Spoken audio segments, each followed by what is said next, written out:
कल हम लोगों ने फार्मेकोलॉजी का डिस्कशन किया है। हम लोग सिलेबस का डिस्कशन कर रहे हैं। आज हम लोगों को 4 सब्जेक्ट का सिलेबस डिस्कस करना है।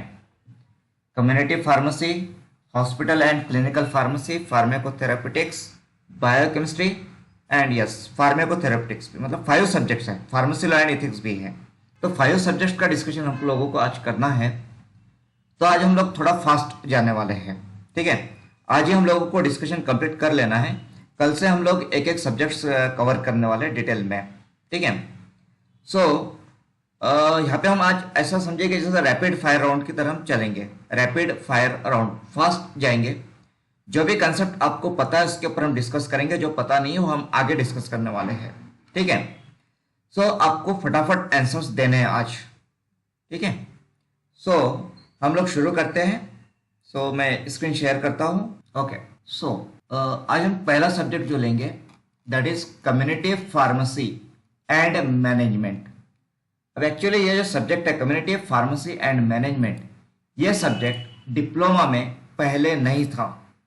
जो ER91 का सिलेबस है, ER91 के सिलेबस में ये सब्जेक्ट नहीं था। इसके जगह पे drug store and business management ये सब्जेक्ट था। DSBM ये वाला सब्जेक्ट था डिप्लोमा को, ठीक है। तो कम्युनिटी फार्मेसी का मतलब क्या होता है, किसी को पता है? What is community pharmacy? What is community pharmacy practice? What is it, बताइए।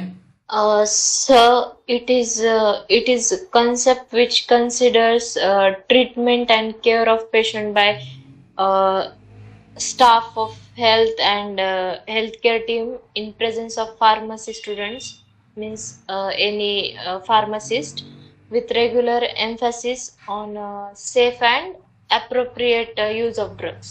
यहाँ पे सिंपली हम ये बोलेंगे कि कम्युनिटी फार्मेसी मतलब medical store, retail pharmacy.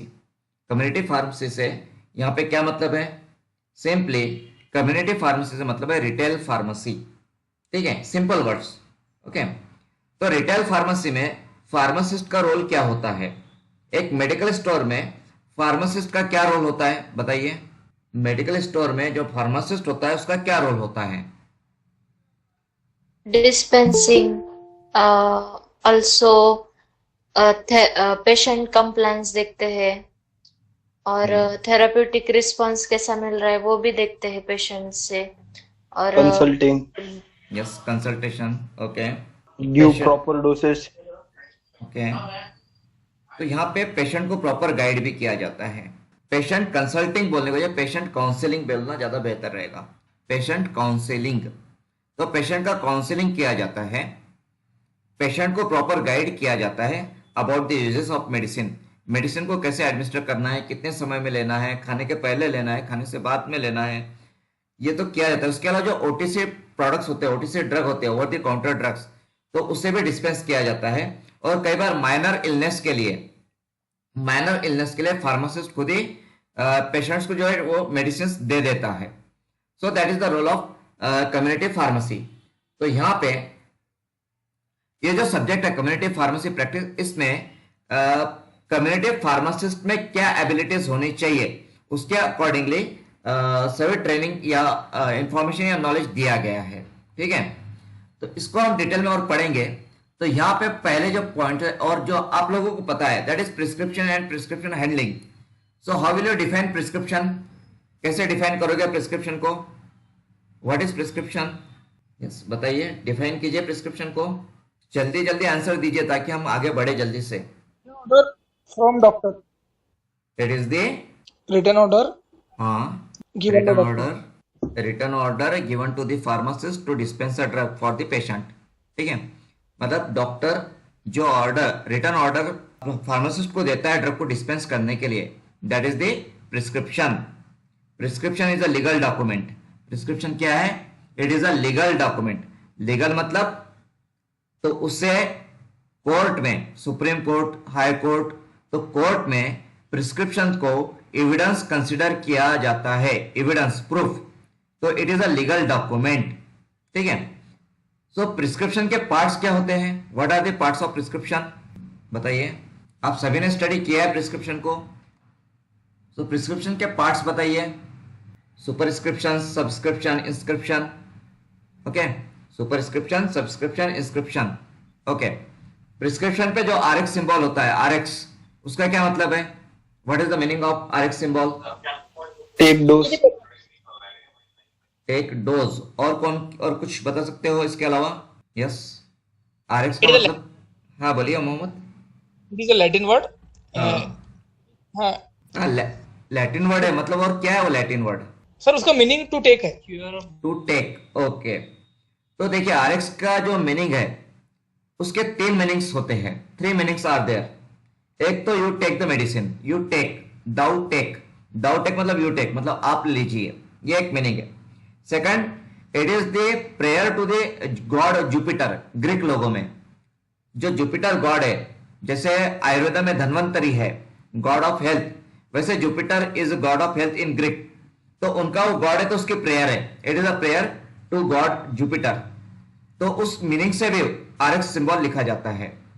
And एक है आई ऑफ होस्टस, आई ऑफ होस्टस, तो एक सिंबल है हेल्थ का, it is also symbol for health. तो जो RX सिंबल है, it is the eye of होस्टस, it is the prayer to the god Jupiter, health god, और ऑल्सो यू टेक, ऐसे उसके 3 मीनिंग है, ठीक है RX के। तो प्रिस्क्रिप्शंस के बारे में डिटेल में आपको नोट्स दे दूंगा, आप उसको रीड कर लेना, ठीक है।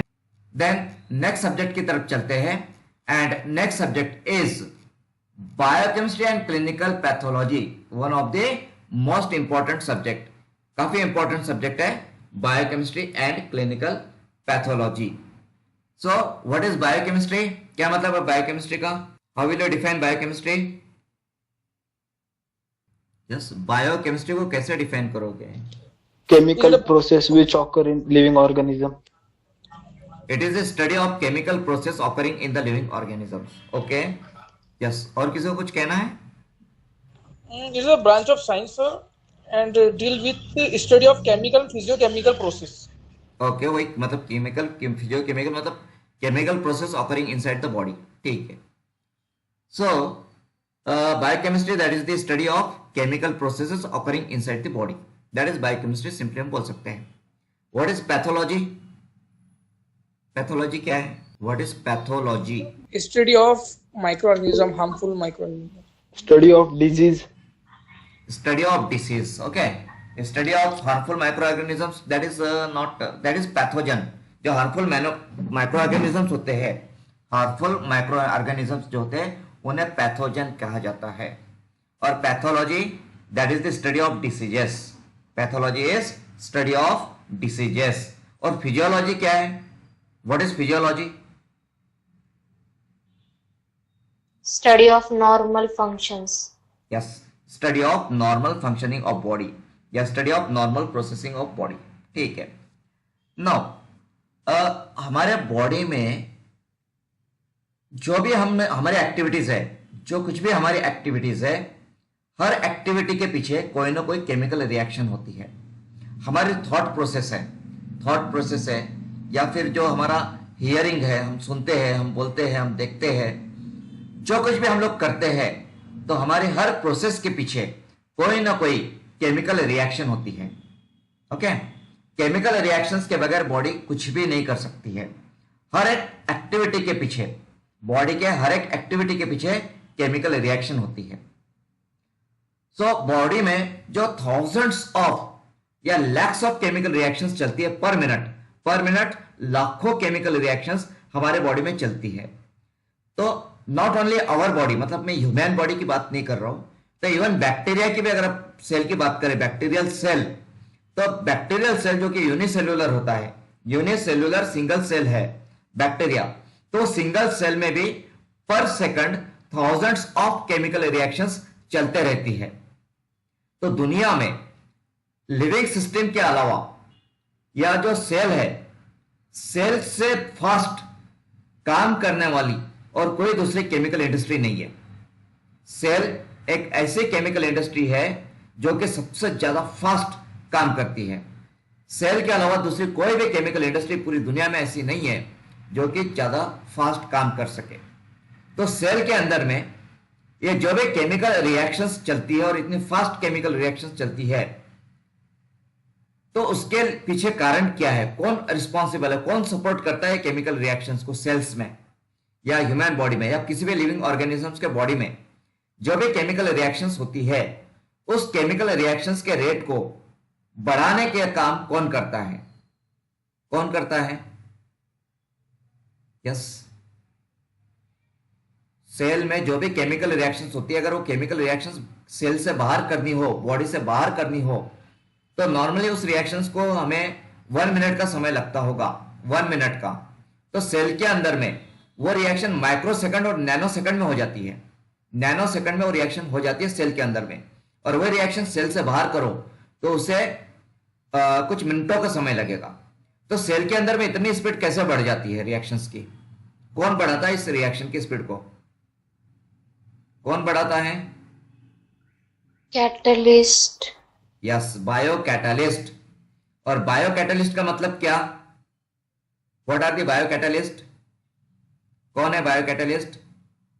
Biocatalysts are used to improve the chemical reaction, but they do not involve in the chemical reaction.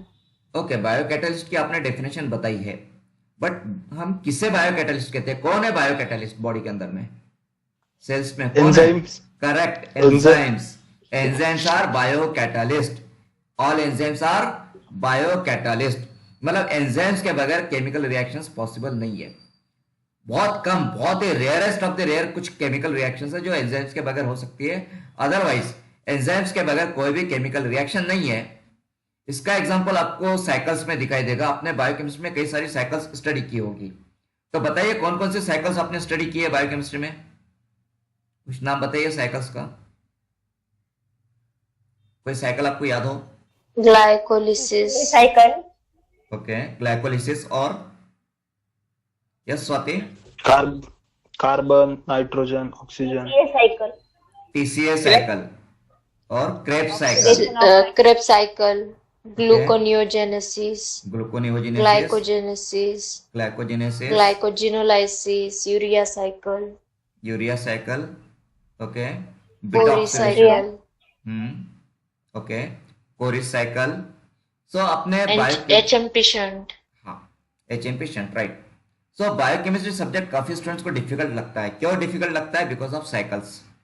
तो साइकिल्स में एंजाइम्स इन्वॉल्व होते हैं हर स्टेप पे।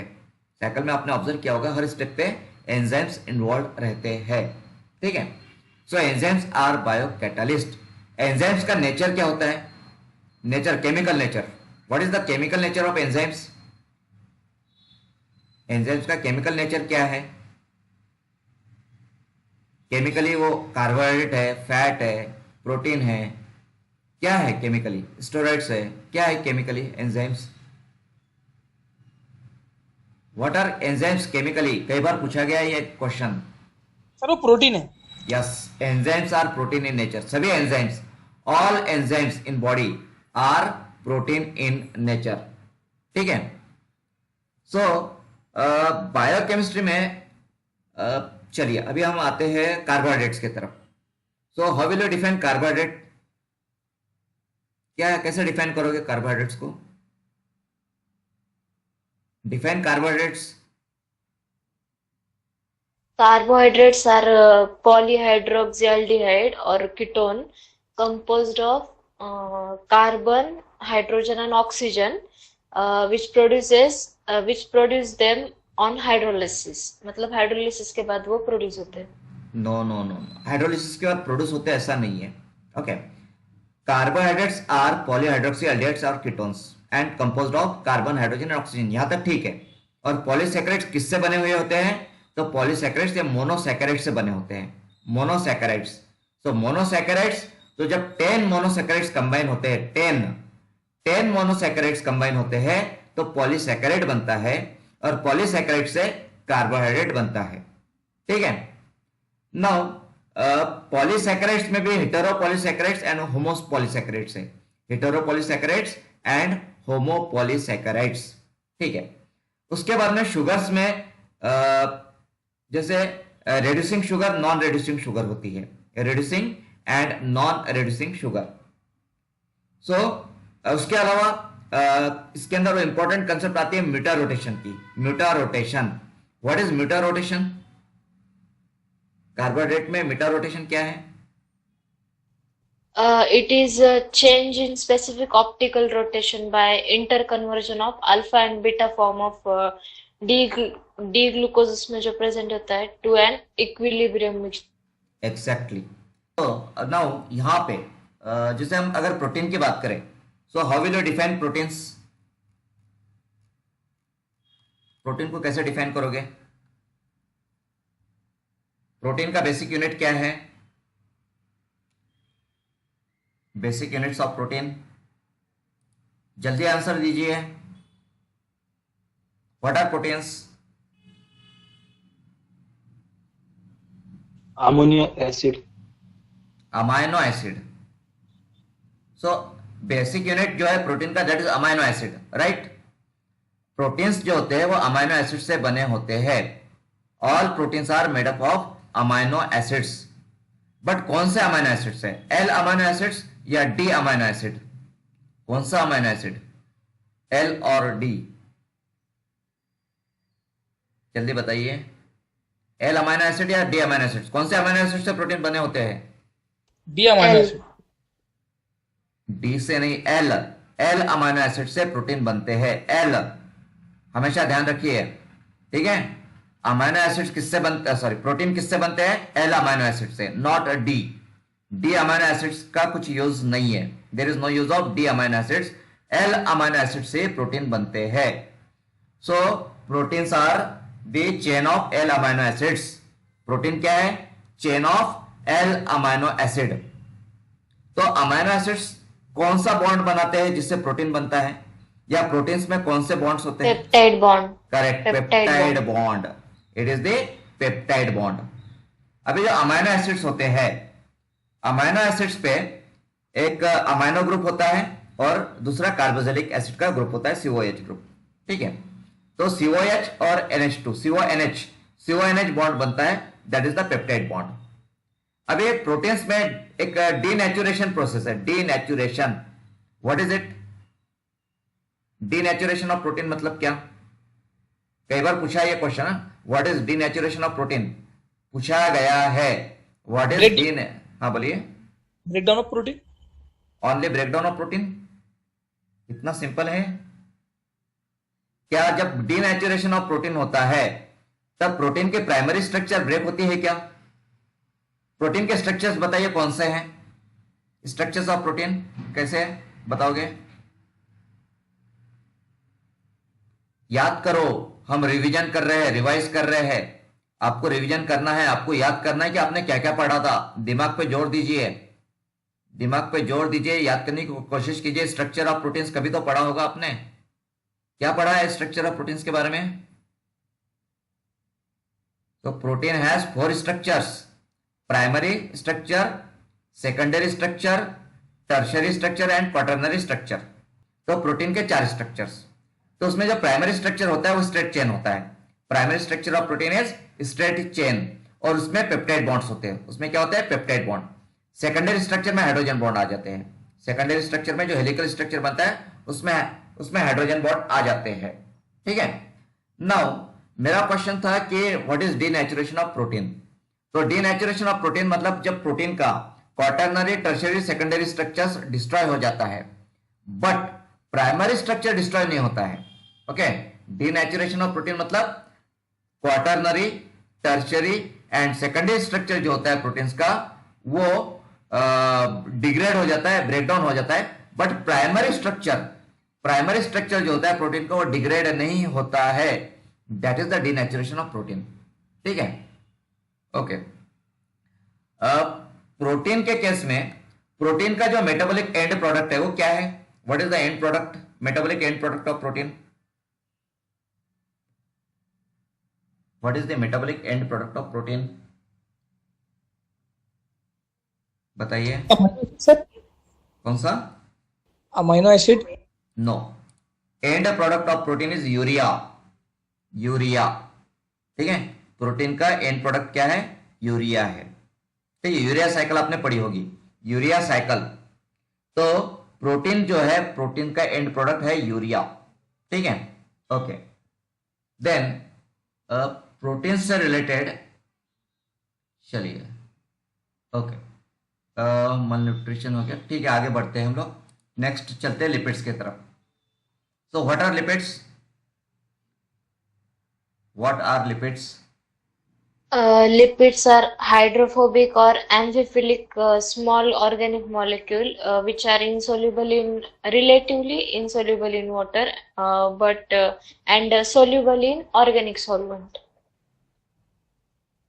केमिकली अगर बोला जाए, सिंपल इसमें, lipids are esters of fatty acids. What are lipids?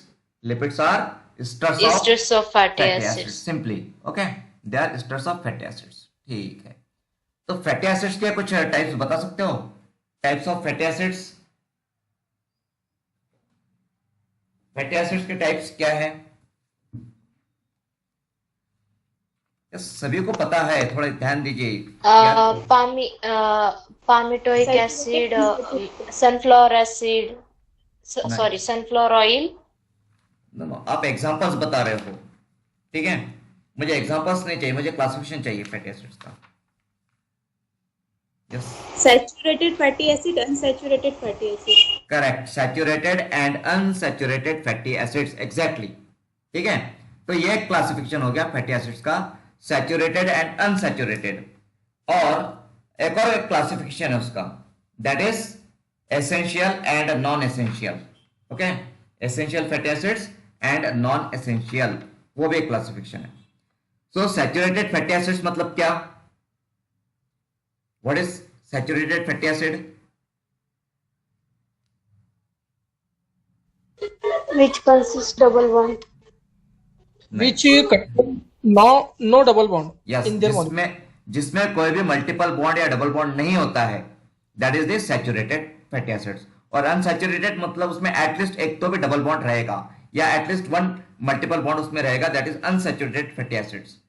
तो मुझे बताइए कि जैसा आपको पूछा जाता है स्टेरिक एसिड, स्टेरिक एसिड कौन सा है, सैचुरेटेड है कि अनसैचुरेटेड है, पूछा जाता है, ठीक है। ऐसे क्वेश्चंस आते हैं। सो स्टेरिक एसिड जो है वो सैचुरेटेड है या अनसैचुरेटेड है? Yes, Saturated. yes, stearic acid is saturated fatty acids, okay. Then arachidonic acid कौन सा है? arachidonic acid, Unsaturated. correct, arachidonic acid is unsaturated, okay. Then icosanoids क्या होते हैं? icosanoids, what are icosanoids? पता है? सो आइकोसानोइड्स मतलब वो फैटी एसिड जिसमें मिनिमम 20 कार्बन एटम्स होते हैं, मिनिमम 20 कार्बन एटम्स होते हैं। So those are the eicosanoids, okay. ध्यान दीजिए, कितने कार्बन? 20।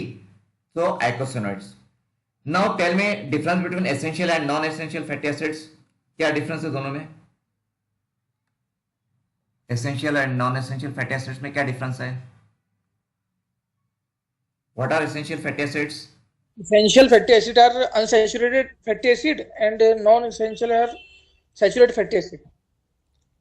मेन डिफरेंस क्या है? ये तो ठीक है, ये बताया आपने, ओके। और क्या है मेन डिफरेंस, क्या है? Sir essential fatty acid synthesize नहीं होते सर बॉडी के अंदर, but non essential fatty acid synthesize होते सर, बॉडी में बनते हैं। हाँ, ये इंपॉर्टेंट पॉइंट है।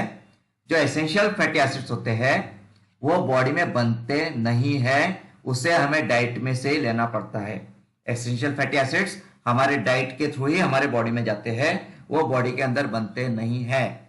और जो नॉन एसेंशियल फैटी एसिड्स है वो हमारे बॉडी में बनते हैं, उसे डाइट में से अगर नहीं भी लिया तो भी बॉडी में जरूरत के हिसाब से बन जाएंगे। सो एसेंशियल फैटी एसिड्स के एग्जांपल जैसे कि arachidonic acid, linoleic acid, linolenic acid etcetera, ये एग्जांपल्स है एसेंशियल फैटी एसिड्स के। And non essential fatty acids के examples palmitic acid, stearic acid, arachidic acid etcetera. तो ये जो एग्जांपल्स है एसेंशियल नॉन एसेंशियल के और सैचुरेटेड और अनसैचुरेटेड के, ये एग्जांपल्स आपको याद रहने चाहिए, इस पे क्वेश्चन आता है। इसके अलावा अमीनो एसिड्स में भी एसेंशियल अमीनो एसिड्स और नॉन एसेंशियल अमीनो एसिड्स है। तो अमीनो एसिड्स की भी जो लिस्ट है एसेंशियल और नॉन एसेंशियल की, वो भी आपको याद रहनी चाहिए, उसमें भी क्वेश्चन आता है। ठीक है। नाउ अगर हम लिपिड्स में कोलेस्ट्रॉल की बात करते हैं, कोलेस्ट्रॉल के मॉलिक्यूल में कितने कार्बन एटम्स होते हैं? How many carbon atoms are there in the molecule of cholesterol? कितने कार्बन एटम होते हैं? कई बार पूछा गया ये क्वेश्चन, जीपैट में भी पूछा गया है, डीआई के एग्जाम में भी पूछा गया है, ड्रग इंस्पेक्टर के एग्जाम में। कितने? 27. करेक्ट, 27 कार्बन एटम्स होते हैं कोलेस्ट्रॉल मॉलिक्यूल में। 27 कार्बन एटम्स होते हैं और ये क्वेश्चन इंपॉर्टेंट है। देन कोलेस्ट्रॉल, देन तो काफी कुछ है डिस्कस करने के लिए इसमें। ठीक है। अब ये लिपिड मेटाबॉलिज्म का साइकिल कौन सा है, किस तरीके से मेटाबोलाइज होते हैं लिपिड, कौन से साइकिल से? कोई एक साइकिल बता सकते हो? सो लिपिड्स के लिए बीटा ऑक्सीडेशन होता है, beta oxidation of fatty acids. Okay, beta oxidation of fatty acids. ठीक है, चलिए आगे बढ़ते हैं हम लोग न्यूक्लिक एसिड्स की तरफ। तो न्यूक्लिक एसिड्स के कुछ एग्जांपल्स बता सकते हो? Examples of nucleic acids? DNA, RNA. Okay, DNA and RNA. क्या फंक्शन है डीएनए का? डीएनए के फंक्शंस बताइए।